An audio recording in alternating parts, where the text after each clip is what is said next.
Hey guys, this is UC from iTradePrice, and it is Saturday around 6 p.m. Eastern. So before we get into analyzing some of the charts that we follow and trade here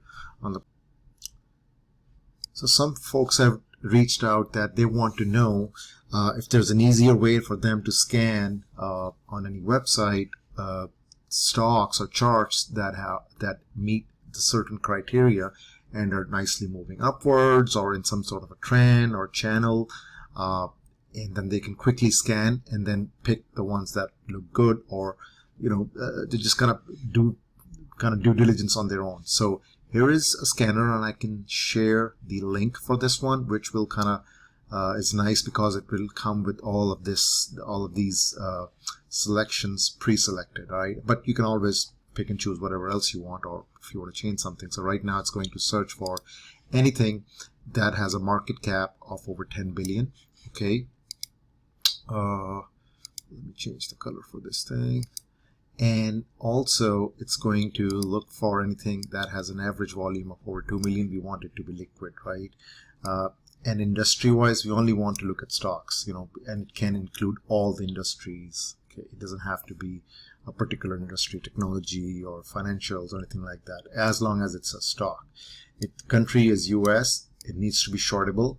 What that does, it brings back the names that are more liquid, right? So that's why we want it to be shortable. Of course, you don't have to short, but if you don't want to. And anything over 100, okay, just so that we can see if it has options, and plus it just moves, right? So that's a good thing to have. Okay, and then you go on to the technical tab right here, right? So there are 3 tabs: descriptive, where we already defined the criteria. Fundamental, we don't really care because it relates to things like sales to earning ratio, balance sheet stuff and profitability and everything. We don't really care about that. We're just going to go into the technical tab after this. Okay, so when you go to the technical tab, it's going to ask you what kind of criteria you want. So there are 2 places that I really like: candlestick pattern, right? So show me out of this stock list that it is narrowing down to, right? If you don't see these charts, click on this chart right here, and you will see the charts that it keeps on bringing. Okay, now let's further narrow down something. Let's say we want to only look at candlesticks, or actually you can pick on a certain pattern. Okay, so these are the 2 that I think you guys can use. And then if you like something else, like the stock has to be above a certain moving average price above SMA 20, right? So that it can further narrow down the list of those stocks from, like, there were 8 pages and now it's only 6. So you can further say, okay, I'd only want to look at something that is at trendline support or some channel support or something like that, and then it's going to further narrow it down from 6 to 5. And then you can say, okay, I want to look at something that gave a nice hammer bar on Friday, right? The last daily close. So I only want to look at, so it's just going to show you the 2 stocks. Okay, now you can further analyze it yourself if you like that chart or not. It's like, for example, let's look at tech. So here is Texas Instruments. You can see quickly it's in the nice upward channel, right? Every time has met that channel, it has bumped up nicely, sort of like inverse head and shoulders kind of a move, right? Flaggish, if you want to call it, and it's kind of consolidating here nicely on the sideways, right? And if it goes above this trend line, I think it can move up towards the channel top, right? So that's sort of the analysis. It's above its SMA, it's holding its short-term SMA nicely, it does not kind of trade down, so things like that. So you analyze the price structure, and it's just kind of finding it. I like it because look at this, it was resistance, and now sort of like that, it's kind of coming towards its support zone. So things like that. But I have pasted this link in this video's comment section, so you guys can pick it up from there. If you guys don't find it there, just let me know and I can send it your way. Okay, hope you guys like this and make some use of it. All right, now we can quickly review some of these charts. This is a QQQ weekly chart. Nice weekly green bar, right? You can see there is absolutely 4 weeks of buying. Any dips that we see, it gets bought, right? It gets bought right here, right here, right here, and then boom. So now we're getting to a point where we saw resistance the last time price traded there. So it's obvious you're going to find some resistance before it tries to break out higher, or it finds sellers and gets rejected back down again. Let us dig into the daily time frame. There you go, daily. Again, nothing wrong with the picture from structure point of view. Nice bullish bars. Again, the only 2 days, 2 red days, did not see any downside follow through, so sellers had no control when some profit taking took place. So we're back at the highs right here, right? So we had this flag move, and now we're moving back up. So far so good. And if I bring in the levels and let's dig into a lower time frame, it kind of gives you a good picture, like, you know, kind of shows you the resistance and the support in the short term, in the lower time frame, so you can time your entries better. Let's say, for example, on Monday we kind of go down and, you know, and then just move back up, so we can tell that the stock price did not move below its 339 key support. So that means buyers stepped in before that, and now that we'll see if the price moves back up above 341.3, which is the resistance from Friday, right? Something like that. So those kind of things help you if you have these levels in front of you to decide where the market sentiment is going, or, you know, what does it look like. SPX is also bullish. Nothing wrong with it, making higher lows, right? This one was the recent swing low that we saw, and the price held that support level, right, from mid-May. And now since then, since June started, we have seen prices go back up. We had some sideways action right here because of this resistance right here, and now we're in sort of all-time territory, right? We're trying to target a further move to the upside. So far so good. There is no bearish trend bar, more bottom wicks. Price is probably above its short-term moving average as well. Let's see 8 and 21, right? In the daily time frame, it's nicely holding the daily bars above the 8-day moving average. So that's a nice bullish sign. Yeah, so we'll just keep on looking for any dips to buy, and see if the short-term moving averages and then the support levels hold. As long as they keep holding, we are fine. Okay, let's see Amazon. Let me get rid of this.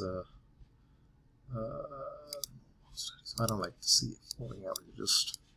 Okay, so we got long. When was that? Yes, right here. So it was what a nice play it was, right? We saw. So the thought process was it's called a congestion breakout failure setup, right? So we saw the stock was moving down. This we saw congestion, right? Congestion is defined as when the price is within the price range of its previous bar, right? So we saw the price was just kind of closing in between a certain range right here, right? So it was not going anywhere, just complete sideways movement. So when this day congestion zone, we saw a breakout, right?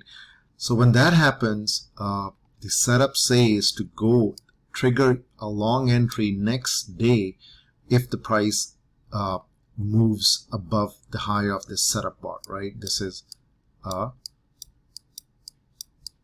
setup bar. Why do we call it a setup bar? Because we base our entry on this setup bar. If the price moves above that, we take an entry and then we put a stop loss below the low of this bar on a closing basis, right? So when the price after 2 days went back down here, it immediately got back up, and the buyers saw it as an opportunity to buy the stock cheap. And then since then, it rallied way up nicely, almost about 200 points or so, right? So that's a setup, right? Sometimes it will get you stopped out, and sometimes it will play out. And if it so this was a good setup, and the reason was that because number one, your stop loss is defined, right? And you're basing your entry on some sort of a setup, right? So if out of 2 or 3 trades, one goes to stop you out, it's okay. It's a setup, right? As long as you have a stop loss, that's fine. As long as you're managing your position, that's fine. And so this was a good move. We captured a lot of this move here in the last week or so. Okay, so here is the chart of Tesla daily time frame.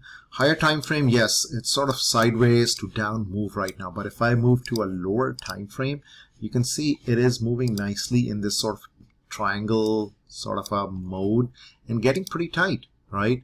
Right here and right here. So the price was moving sideways and getting tight, and now we're at a point where either it can break towards the high of this triangle trend line, breaks it out, moves towards 623 and then eventually 636, or it can just kind of break down from here to the downside, take out 600 and then eventually 591, where we were seeing 595, where we saw this recent support. So just anything can happen. You just have to plan, but having these sort of charts and levels and patterns in front of you help you, because I can see if the price is trading right here, I would be a little bit more bullish than bearish, right? Because the price has gotten above this downtrend line and it's trying to get above this resistance where it got rejected from in the past 2 weeks. So if it can take that out, it would be nice, right? That would be the third time it will be trying to take this level out. So things like that, it gives you clues, right? This is a chart of Roku, weekly chart of Roku. Looks pretty okay and sideways, flagging bullish trend bar, because I like this because you can see that this previous week's bearish trend bar, which was right here, sellers were in control because we started the week right here, we closed the week down here, and this last week we tried to move down, couldn't really break down, and eventually we saw a move up, and it's a full bodied candle. So that means buyers took the price all the way up. Yes, they couldn't take it above previous week's high, but they closed it pretty nicely towards the top end of its recent range. So that's a good sign. Now, if I drill down to a daily view, it is above this down channel, right? This down channel that we saw, it is above that. So that's a good sign, number one, right? This area right here has been giving it some resistance, 352.7. So that, but recently, the last few days, if you can see, let me zoom in a little bit. You can see that we don't have any bearish trend bars, right? This was sort of a reversal pattern, right? Bearish day, no follow through, inside bar. Next day we open up right here in the middle, and then boom, the price went back up above the high of this breakdown bar as well, right, from this place. So that's a good sign. And then for the rest of the week, we did not see any bearish trend bar, and plus no downside follow through. In fact, a higher move, and now we'll just have to take out this area, 352.7. And if I zoom in a little bit more in the lower time frame, I think it said somewhere, I think I missed it. Let's take a look at monthly bar. Okay, yeah, so the monthly would go green at $349 or something like that. Yeah, that's the point. Anyways, I was just thinking about something else, but don't worry about it. Okay, so this is what I was referring to. I think I had the wrong study thing, so it has to be June 11th. That's my recent most key price levels. So it's good because I have it written over here that the monthly bar goes green here. So usually when that happens is a lot of people who were short at the start of the month or things like that, they would try to cover, right? Or new buyers will get attracted, because if you look at this monthly bar right here, let me take this out so you can see that the month opened here at 349 almost, right? So when the price goes above 349, it will turn green. The month will turn green, right? So that will attract buyers. That will attract a lot of people, just algorithms and stuff like that. So those kind of things matter in days like in this age, because you have a lot of programs, computer programs, trading based on these kind of numbers and algorithms and stuff like that. That if the monthly bar goes green, do this and stuff like that. So you have to kind of know all this stuff. So this is good because it is also a resistance point. You can see, because every time we trade here, the price would kind of get dropped. So we have already tried that once here in the last week. I think it was Friday, right?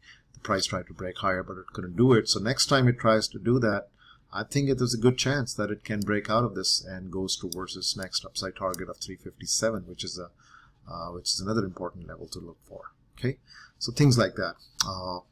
If you have any questions, or if you want me to do any other chart, I'll post some charts for members in the private feed.